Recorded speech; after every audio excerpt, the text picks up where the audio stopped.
Aujourd'hui, je visite la capitale de la Louisiane, Bâton-Rouge. Chaque année, on y commet plus de 12 000 crimes de tout genre. Ce qui veut dire que chaque résident a une chance sur 21 d'être victime d'un crime. Et comme j'ai peur de rien, direction Bâton-Rouge.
Lorsqu'on se promène dans les rues de Bâton-Rouge, on remarque le State Capitol, la rivière Mississippi, l'histoire à travers les bâtiments qui font cette ville.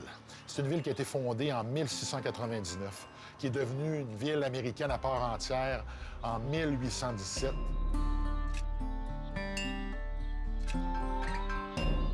C'est une ville qui a beaucoup de quartiers. Comme toutes les villes, on retrouve des quartiers qui sont très sécuritaires, et il y en a d'autres qui sont moins sécuritaires. Et dans les pires quartiers de Bâton-Rouge, les rues qui débutent avec des noms de présidents ou des noms d'État sont les rues à éviter.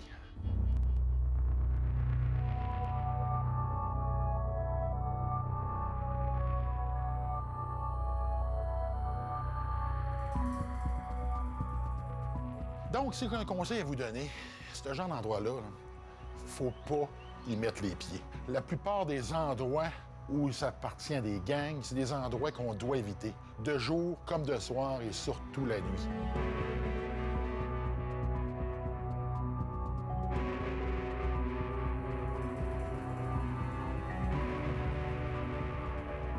Étant donné que j'ai un contact que je vais rencontrer, Silky Slim, qui est un ex-leader de gang. Il a parti son propre gang lui-même dans les années, fin des années 70, début des années 80. Donc, c'est quelqu'un qui a vécu du crime pendant beaucoup d'années. Silky Slim, this is your hood. What it's called?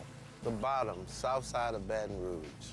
And, like, this place is one of those economically depressed places that really not worth living in, but you have to live here because you have no other choices right now. You know what I'm saying? So most people's dream here is to escape this place alive. And so many deaths happen here in a year's time.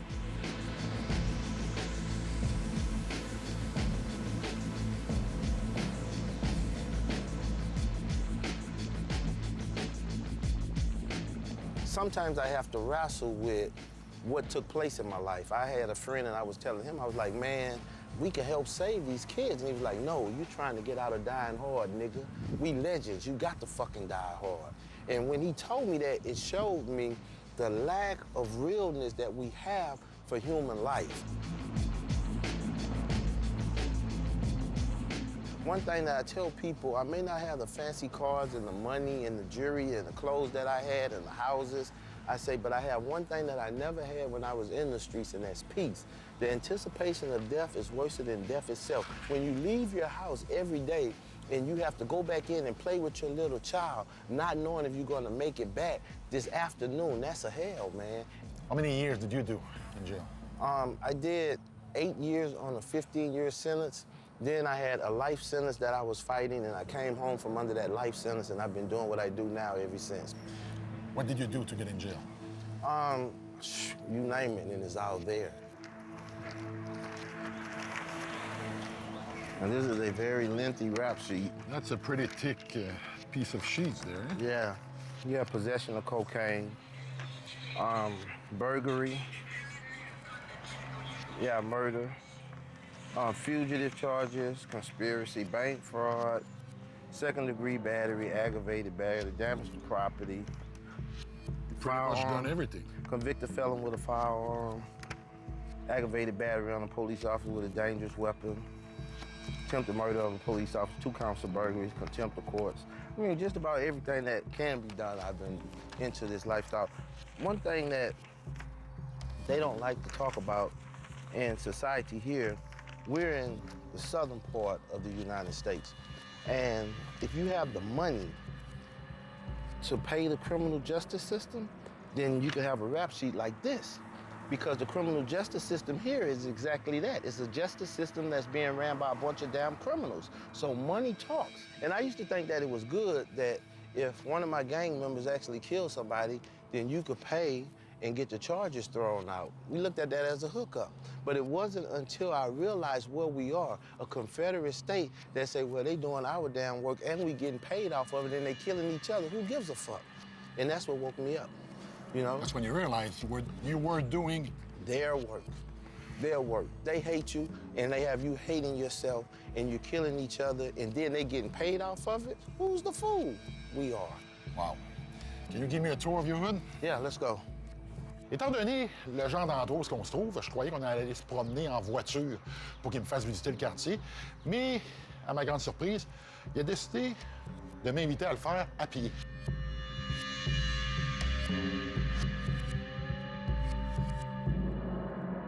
Would you say then the gang, the way it was run when you were part of it, is different than the way it's run now? Yeah, there was more respect. I could see you with your mother, and I wouldn't touch you because your mother wasn't involved. But today, recently in my community, one individual was with his mother, and they killed him and his mother. And one individual was with his child, and they killed him and the child. Yeah, so when you see that, that's when you understand that this is very unorganized and very unhuman.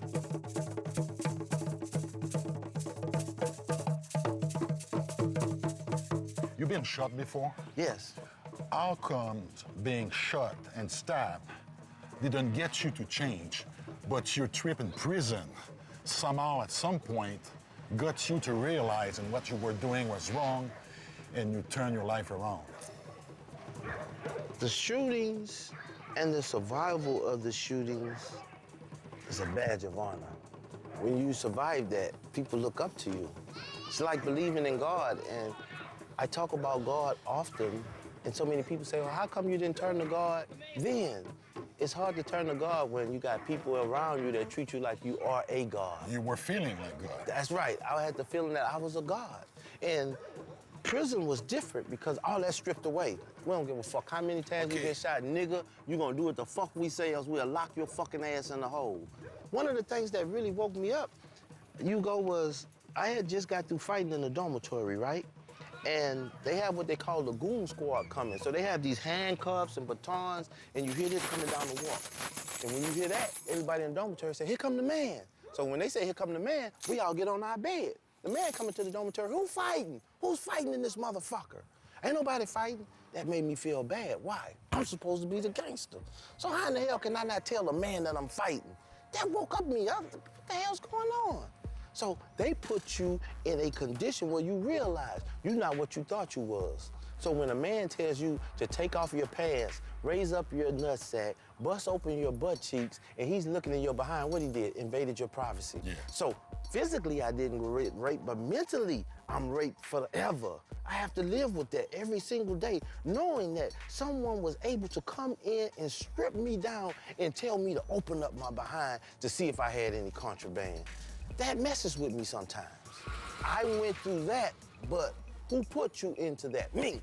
Take responsibility. That's what so many people don't want to do. That's what is important, taking responsibility. People don't want to take responsibility. I picked up my responsibility. And once I started taking my own responsibility and coming back trying to help, it makes me feel better. This is like therapy for me. When I have a kid that say, hey man, if I wouldn't have heard your message, I'll be going down that wrong path. And he's walking across the stage at Southern University getting a degree. That makes me feel good. That makes me realize that I have helped one person. And that's what it's about, just helping.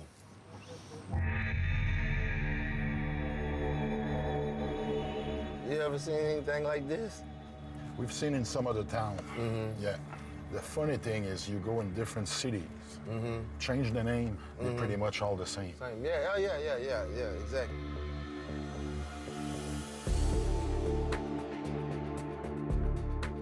Last night, I'm walking down towards Wiener Schnitzel. Uh-huh.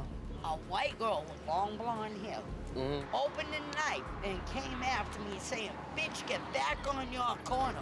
Uh-huh. Oh, I'm keep like, me, what are you talking about? keep me on your corner. Yeah, well, you know this is mine. Well, you got protection on your corner? Well, evidently I left it and I got in trouble. Where you keep it at? I keep it like this Yeah. What this is for? to protect myself. It's not for eating That's steak. no joke. That's not for eating steak. Let me see it. Yeah, Let me see. I never see a steak. So this is your corner. Do you live here? I work here.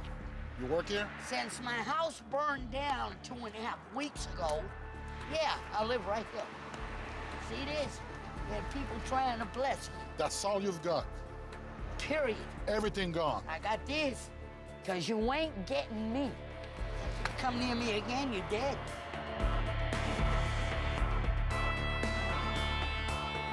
Man, get your little ass out here. This is Silky. Man, you nuts. Let me start filming this. I'm gonna talk to you in a second, all right? Now you're a leader. You've Yeah. always been a leader. Definitely. But for Always. some time in your time, you were a leader in the wrong end of life. Right. Then you turn your life around. Then you become a leader. Turned it around. And Yeah. turned it around. He showed it. Do you feel that leadership can I was healed. help you I was healed. reach to those gang Could've went members on with the of gang yours, shit. those who were behind you when you were part of them? Oh, definitely, man, definitely. I mean, all that money.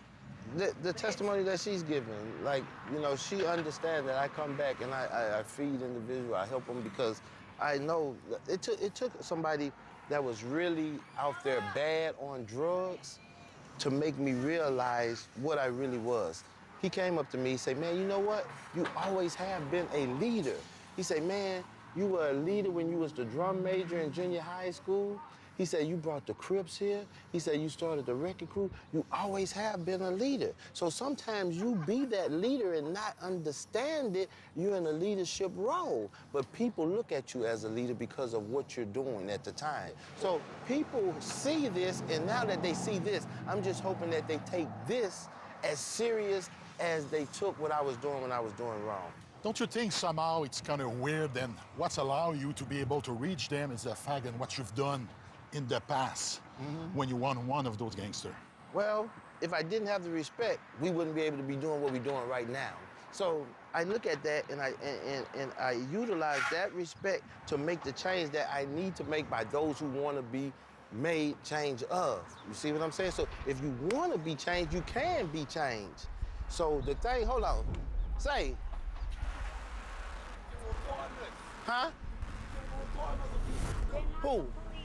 They not police officers. They shooting a fucking interview on me. That's what the fuck they doing.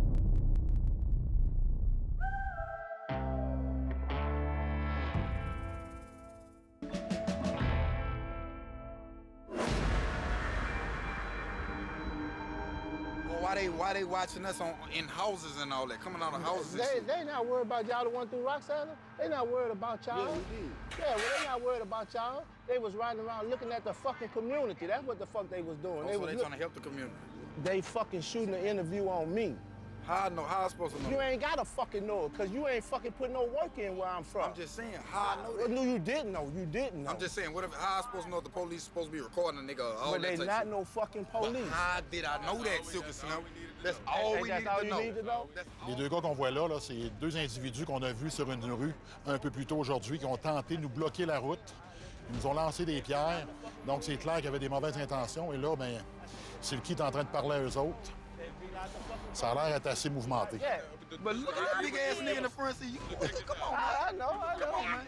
They stopped in the middle of the street, they hit the gas. Y'all come over here and meet him, bro. That was me throwing rocks at y'all. I'm sorry. Y'all I'm sorry. look like the police. I told Sorry what I about tell that. I'm no police. you. They from Canada. They actually from Canada, and they shooting the show for Canada. Hey, what's up? What up? Look, Boy, I didn't know that was your big ass. What's going on? chilling, bro.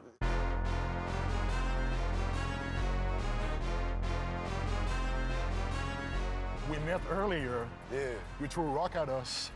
You came after us with the car, so obviously we were aware we were on your territory. Yeah. That's how it go in the hood, though. That's how it go. But give me your side of it, your perspective. Shit, I thought y'all was the police, so, you know, I'm gonna try to get y'all away from me, you know, I don't like police, period. We don't like police down here because they do us bad. You know, you look at TV, they beating us, shooting us down, you know, for nothing. Do you feel the authority are doing something to make this community change? There ain't nobody really doing nothing to change the community besides him. That's it. How you see his work? Yeah, I see his work. A lot of his work. You love it? Yeah, I love it. Trying to stop the killing. He's putting it out there like, stop the violence. There shouldn't be none of that. The one thing that you never really hear from me, like I tell people, I don't try to assassinate the gang. I just try to get them to see what they're into. I'm not gonna go to him and say, man, look, please put your gun down, and then somebody on the next street kill him and I feel like I made him lose his life. I understand they at war. So I don't get into that part of it. I just try to get them to realize that, walk away from that and leave that alone. So you all carry guns? Everybody carry a gun. Everybody. Everybody. Donc, quand j'ai commencé à discuter avec ses amis, je leur ai demandé s'ils faisaient partie d'un gang, je leur ai demandé s'ils étaient armés, et on pouvait voir qu'à chaque question malaisante, regardez Silky, qui donnait un signe de tête en voulant dire « oui, vous pouvez répondre », et à ce moment-là, il me répondait de façon très honnête. « Are you part of a gang? » Part of a gang? Yeah, I'm part of a gang. And like when I was telling you, when I showed you, like when I showed you this tattoo, Yeah. then he has his there, and then he has the same type of representation here. Yeah, I saw that all before, Yeah, so 4 down. Yeah, I mean, this the shit that they don't want to talk about when we talk about the realness. They don't want to bring the cameras in and talk about the real shit because America don't want you to know that this exists. They show you that Hollywood shit, they show you the entertainment shit, but this shit is for real over here because we here and they trying to act like we not. Knowing what we do now, what is your perspective on us coming here to reach out to you? I like that. I really do like that. And I respect you, because most people ain't finna come down here and do this. You look at it, most white people, they're not gonna come. They got LSU, Louisiana State University, right there, and they wouldn't even come in the hood like this. They wouldn't even stop at this store. And really. you talk about a university that bring in 110,000 football fans every Saturday during football season, right there. We don't even allow LSU to park their cars in our community without paying us. So when they park on these lots, goddammit, they gotta pay $25 a pop. Well, you want your shit to be safe, go ahead and pay. You know what I'm saying? Because they ain't doing nothing for us. You feel they could do more to help you out? Anytime you got a goddamn tiger that you spend $300,000 to feed a year, 1.3 million. in a $1.3 million cage that he live in, then what you think what $1.3 million could do over here in this damn A lot of work. A lot of damn Help, work. a lot of work. Man, thank y'all, bro. Thanks, buddy. All right. Respect. En résumé, ma visite avec Silky Slim, c'est très rare que j'ai eu accès à quelqu'un qui m'a donné ce degré de profondeur et d'honnêteté dans ses commentaires. J'ai eu accès à des endroits, j'ai eu accès à des gens qui sont difficiles à rencontrer et ça nous permet justement de mieux comprendre le phénomène de la pauvreté, de la criminalité et de la vie dans ces quartiers.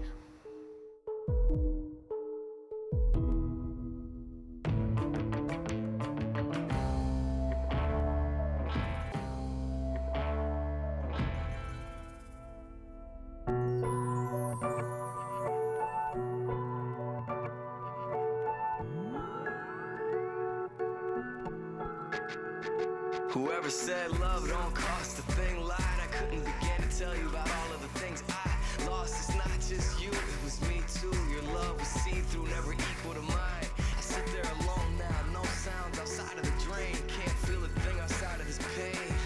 Yeah, maybe it's here to stay. Feels like you're light years away. Bâton-Rouge est classé 8e pour le nombre de meurtres par année. La Louisiane, qui est l'État depuis 25 ans, qui a un des plus hauts taux de meurtres dans tout le pays. Let the rain hit the window pane, hit 'em like, well, I remember how we used to be. Just you and me sitting outside. Back and forth on a rocking chair. In my arms, I would hold you tight. But now everything changed, but the weather stayed the same, and I feel so alive. étant donné qu'on passe beaucoup de temps justement dans le hood pour parler avec les gens qui y habitent, puis étant donné qu'il y a beaucoup de meurtres, pourquoi pas aller se rendre à un endroit où, justement, les victimes de meurtre terminent toujours leur route chez le coroner?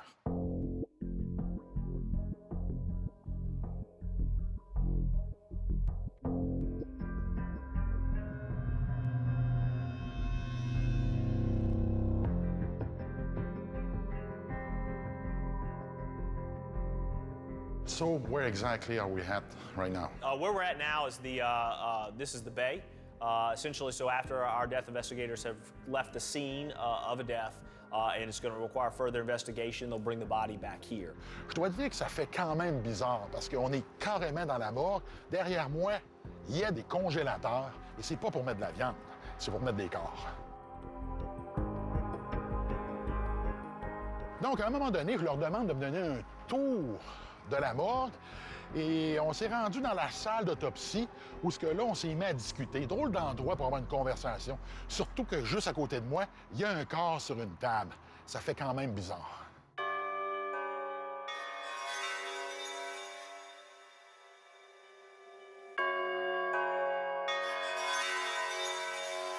We have 3 jurisdictions, but mainly the jurisdiction we're talking about this morning is the investigation into what's called the cause and manner of death. There are 5 manners of death: natural, suicide, homicide, accidental, and undetermined. So I like to think of it in 2 broader categories. People either die of natural causes or unnatural causes. The one thing that I guess is unique about the coroner's office is we see all the deaths in this area. We identified that there was a heroin problem because each agency was having a few heroin-related deaths, but we saw them all. So we started compiling them in a worksheet and started reporting to them like, hey guys, we've got an epidemic. You may not know that the Baton Rouge Police Department has these numbers, and the Sheriff's Office may not know, but we're able to pull everybody together and share the information for all the deaths in the parish, be it an epidemic of infants that their parents are sleeping on them in a bed. We've had a bunch of those, the heroin deaths, the shootings. It doesn't matter which police agency works it, we see them all here.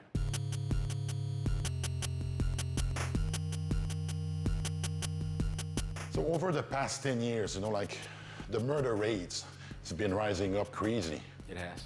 So can you explain to me what happened and what caused it? Well, in 2005, as the whole world knows, New Orleans took a direct hit from Katrina. The town got flooded, many homes were lost, and those citizens were displaced, good and bad.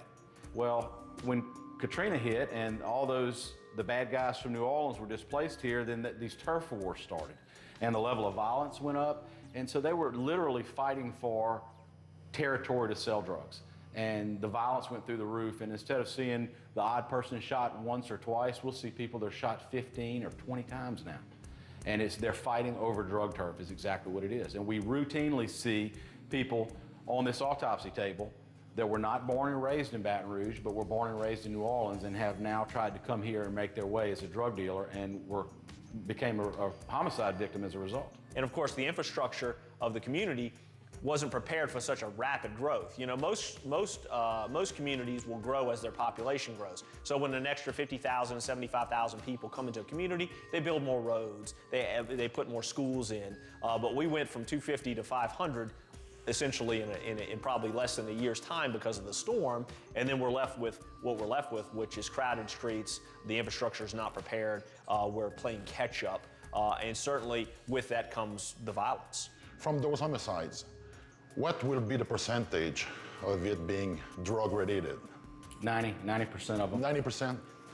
You know, if there's 2 drug dealers shooting at each other and there's a little kid down the street that gets shot, that's still drug-related. Yeah. It was what caused the problem is there was drugs, money, and guns in the same place.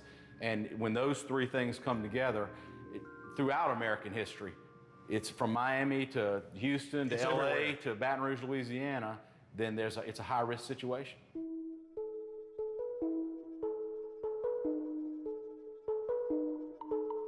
One last question, going back to the homicides. Which area from Bâton-Rouge they come from? Well, there's been a lot of law enforcement focus on, due to crime statistics. Our police very carefully track where these things occur. 70805 and 70802 zip codes in Baton Rouge, and you'll find them very quickly. I referred the crew to the homicide map. The drug-related ones will be clustered in the map that y'all will see. Thanks. Sure. Donc, ça a été une rencontre qui a été quand même intéressante. Ça m'a permis de visiter un endroit que j'étais pas familier, même si c'est dans le domaine judiciaire. Puis il faut comprendre une chose, le travail du coroner n'est pas nécessairement relié juste au travail de policier. Son mandat est beaucoup plus grand. Donc, c'est intéressant, justement, de comprendre un peu que leur clientèle, bien souvent, part du hood et se termine sur une de leurs tables.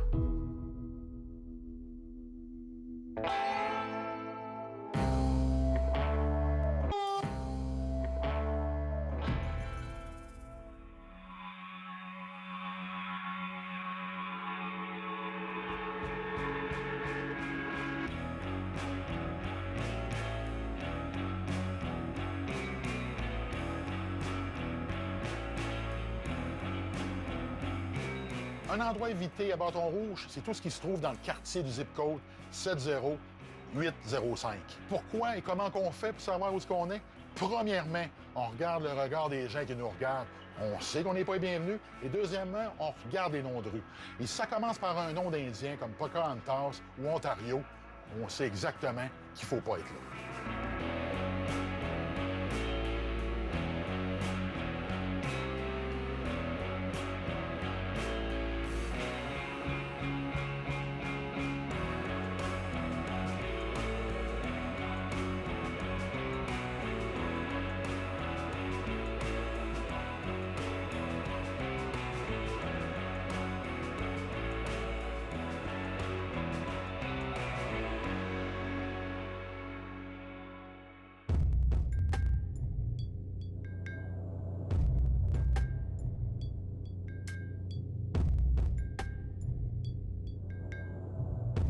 Le quartier lui-même a l'air du reste de Bâton-Rouge. C'est vieux, c'est délabré. Moi, j'y vais pour une raison, et c'est simple, parce que je veux aller goûter à un mets typique cajun, le gumbo.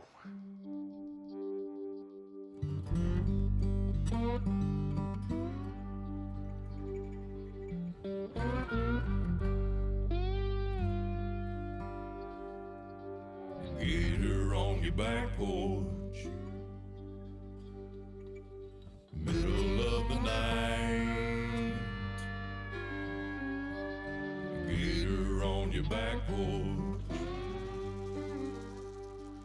Something here ain't right. Aux États-Unis, quand on parle nourriture, on pense tout de suite au hamburger. Mais le plat typique de la Louisiane, c'est le gumbo. Un genre de ragoût cajun. Et le meilleur gumbo, on le retrouve chez Bellows. Le seul problème, c'est qu'il est dans le pire quartier de la ville.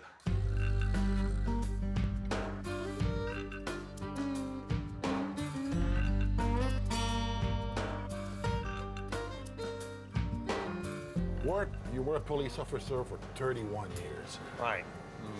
How was it on the beat? Oh, it was very enjoyable for years. Matter of fact, we enjoyed it so much for most of the several years there when we first started. We would actually come out on our day off. We enjoyed it so much, you know. Really? Yeah. How did you get involved into the restaurant business? Well, I've always enjoyed cooking. I love cooking. And of course, what I do here is more of a hobby than a business. We make a real old-fashioned type ham. We got pecan wood out back. I live back here in the back. We'll get up at midnight and put more logs on the fire and keep it going. Of course, when we do batches of food, the equipment that I built enables me to do batches, 800,000-pound batches. You're kidding So me. That's a big batch. Yes, and I worked on it for years and years. And of course, it's been a lifetime of tweaking out and perfecting all of these little different cracks and crevices of this business. If you ever come here and eat something, and you like it today, you can come back here a year from now. It won't be close, it will be precisely exactly the same. Exactly the same. So speaking of food, I'm starting to get hungry. Can we go take a look at the... We can certainly take a look. I welcome you. Let's go. All right? Let's go to the kitchen. All right. Donc, il me fait faire un tour du restaurant pour m'expliquer un peu comment c'est fait. J'ai pas nécessairement compris comment il faisait ses recettes parce qu'il m'a vraiment montré les appareils qu'il a construits lui-même. Il faut comprendre, tout ce qu'on retrouve dans le restaurant, c'est lui qui l'a fait à l'aide de sa shop de soudure qui se trouve juste à côté du restaurant. Donc, on peut voir qu'il y a beaucoup de fierté. Years ago, I got a patent on this, and basically, got a patent more for bragging rights. I've designed and built so many different things, you know, just the fact that I can come back in and have a bragging right and say, hey, man, I got a patent on this. You know, you're pretty smart for a police officer. Anybody told you that?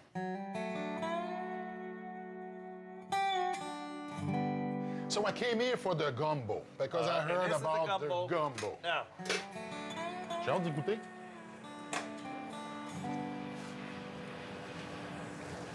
good, huh? Hey, c'est vraiment bon. Ward, can I have some more? I'd like to have a nice big bowl. We're gonna get you. We're gonna get Yeah? you.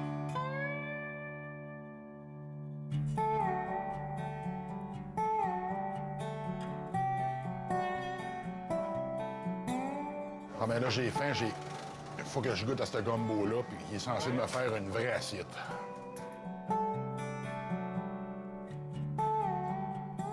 Big Oh, man, big gumbo. Ah, this is a perfect size Is this spoon gumbo. big enough for you, sir? Thank you very much. It's perfect. Hope you enjoy.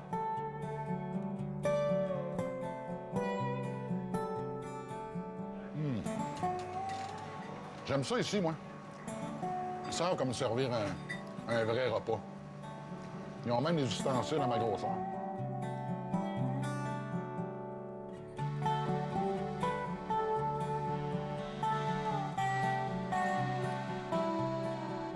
Donc, une fois que j'ai été rassasié, c'était pas terminé parce que Ward tenait vraiment à me montrer sa chope de soudure et son arrière-cour. Et c'est à ce moment-là que j'ai commencé à me poser la question sur vraiment quel genre de personnage c'était, parce que le personnage que j'ai rencontré avant d'être dans son arrière-cour, c'est quelqu'un qui est organisé, structuré, que tout ce qu'il fait est fait pour une raison. Et lorsqu'on arrive en arrière et on voit le genre de joie avec lequel il s'amuse, on se gratte la tête en se demandant qu'est-ce qui peut vraiment se passer dans la tête de Ward.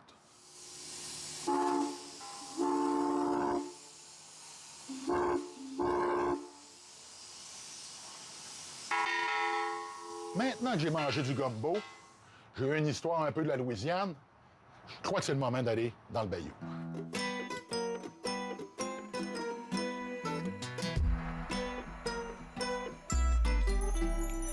I'm shuffling through the desert to the edge of the score. Moving through the glass and broken bottles and doors. Sticking to the seats and the lovers on floors. I'm holding up the sky, but I still want more. La région de Bâton-Rouge a été un terrain de chasse pour plusieurs tueurs en série. Au cours des 20 dernières années, 70 meurtres ont été recensés qui sont reliés à 5 tueurs. Donc, pour m'aider à comprendre à propos de ces meurtres, j'ai rencontré une experte en la matière, Suzanne Mustapha.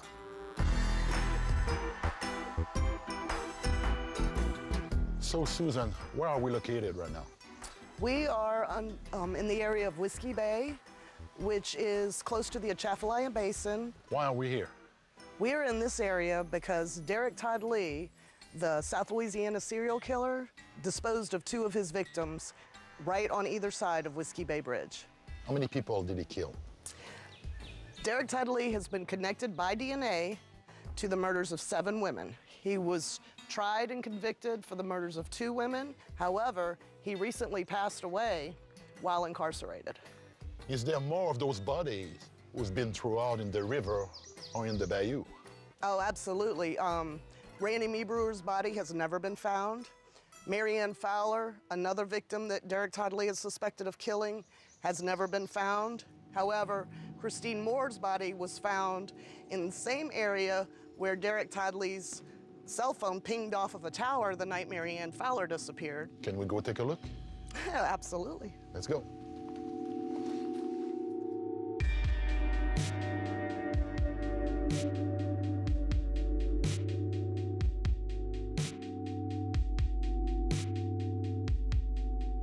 Étant donné qu'on est tout près d'un endroit où des corps ont été disposés, elle m'emmène sous le Whiskey Bay Bridge, donc le pont Whiskey Bay, pour me montrer un des lieux où un des tueurs a disposé d'un corps, dans un bois, à proximité d'une sortie de l'autoroute, genre d'endroit que tu veux pas disposer d'un corps si tu veux pas te faire prendre.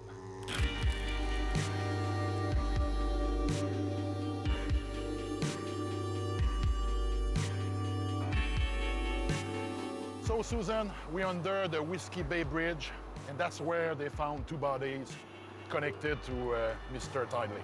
Yes, he took Pam Kittimore on July 12, 2002. He brought her, drove down Whiskey Bay Bridge, brought her underneath the bridge into this wooded area, and that was where he raped and killed her. So she was alive going there? Absolutely, and we know she was alive going there because an 18-wheeler driver driving down the bridge right before the Whiskey Bay Bridge exit called in a report of a woman sitting in the front seat naked in a white pickup truck. But by the time it went from jurisdiction to jurisdiction, because this area is on the borderline, nobody came. Nobody came? Nobody came. So if somebody would have come... It's possible that they would have caught him in time so that Pam Kittimore would have lived. Can we go take a look about the location where the body was found? Absolutely. Ce que je retiens de tout ça, c'est que finalement, les tueurs en série sont pas si brillants qu'ils pensent l'être. Ils finissent toujours par faire une erreur.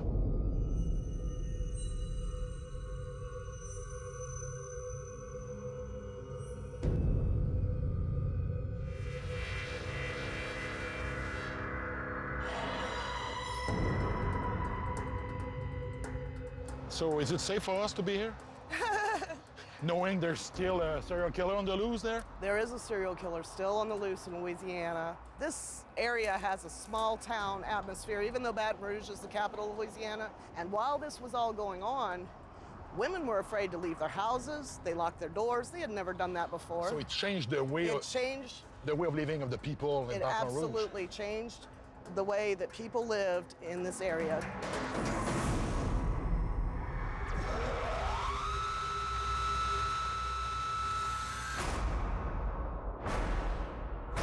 I'm a bit amazed then, knowing about the bayou, the river, you know, the best way to get rid of it would be to throw the body in there, and probably... Oh, absolutely. Probably then the alligator will eat them. Yes, they call this the killing grounds or killing fields because there are so many swamps in Louisiana that when you place a body in or near a swamp, the animals, the wildlife, will get rid of the evidence for you. So it's perfect for dumping bodies.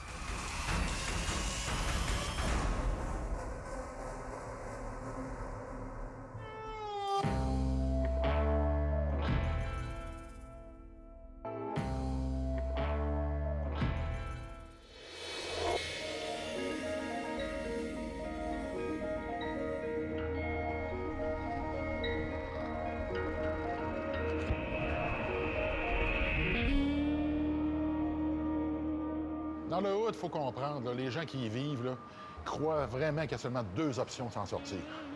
Le sport et la musique. Et étant donné que les rappeurs mènent une vie de rêve selon certains critères, c'est très commun de voir certaines personnes qui y vivent vouloir devenir, comme leur idole, des gangster rap.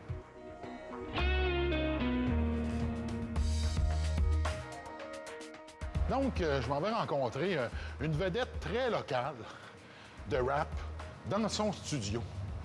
Et je dois dire que le studio était drôlement beau. If you ain't careful, life gon' pass you by. And early in the mornings, I look up to the sky. It seems like on the shop, man, the sun don't shine. Wishing I could go back and live this one more time. Yeah.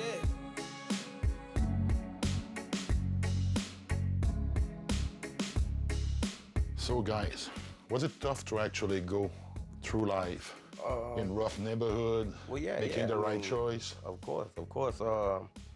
Nothing was given, you know what I'm saying? Everything we got, we had to earn, you know what I'm saying? Parents working, doing whatever they could, but, you know what I'm saying? Of course, they only did what they could, you know what I'm saying? You know, in that environment growing up, you know, as a kid, when you don't, you know, the flashy stuff, you know, they're the ones with the cars and the clothes and the Jordans and all that you want, which my people, you know, they provided me with that. I'm not gonna stunt, but you know, that's you can get straight into wanting to be, you know, like them easily. Are you using what you experience in life into your music? All day, every day, all the time. Yes. My music is my life. I got a band in my hand, young and reckless how we do it. Lights, camera, action, baby, it's gonna be a movie. And sometimes you gotta give the people what they want to hear without going out of your character and just being somebody that you're not, you know what I'm saying? People want to hear that. Well, just like you mentioned. Yeah. You can act like if you're somebody, or you can be somebody. Right. Exactly. L'entente qu'on avait, c'est qu'on allait les rencontrer au studio pour qu'ensuite, ils viennent nous faire visiter le hood pour nous faire comprendre c'était comment la vie dans le hood de Bâton-Rouge. Mais je me suis rendu compte que ça allait être un petit peu plus difficile que je pensais.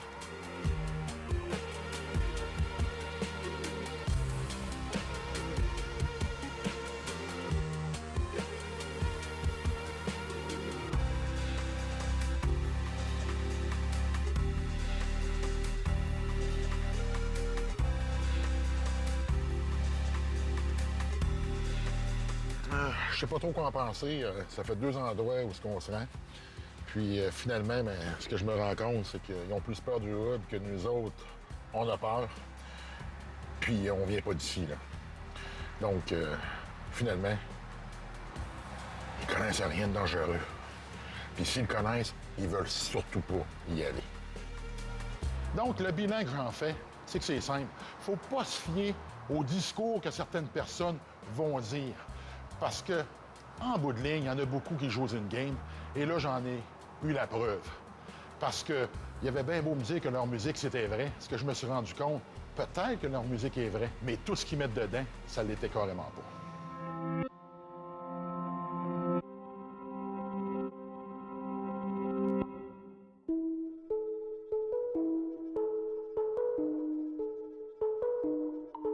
S'il y a quelqu'un qui est vrai et qui peut parler des vraies choses, c'est Silky Slim. Et non seulement il veut changer les choses, mais il ne fait pas juste en parler, il agit. Et pour le faire, il se rend dans les écoles rencontrer les jeunes pour parler de son vécu et aussi leur parler c'est comment réellement dans la rue.